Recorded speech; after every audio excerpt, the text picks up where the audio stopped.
between stamping and cloning. So I have a sample project here, and I want to create a copy of this sprite. So I've gone ahead here with this block and said, when A is pressed, create a stamp. So I'll create a stamp of this. So essentially when I press A, we'll see that just the image of that sprite is now stamped onto it.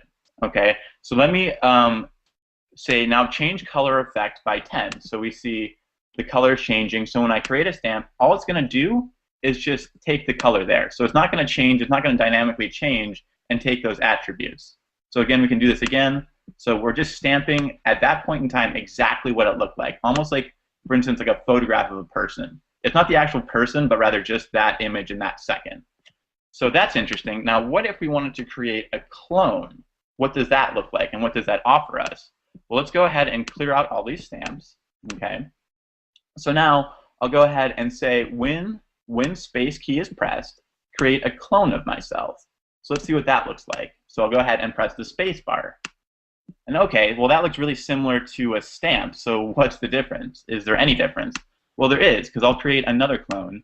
Now, what we need to do is use this block here that we have in the control and say when I start as a clone, take these same attributes as the sprite before, which is to change color by 10.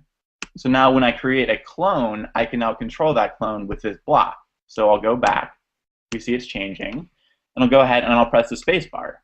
And now when I drag this over, you'll see that it should be changing just like that. So it's very much different now, because when I create a clone, it actually has those same attributes that I'm giving here. And you can see if you create a lot of clones, it starts to kind of be clunky and it doesn't run as well. So just be cognizant of how many clones you're making. But there's definitely a big difference between making a stamp and a clone.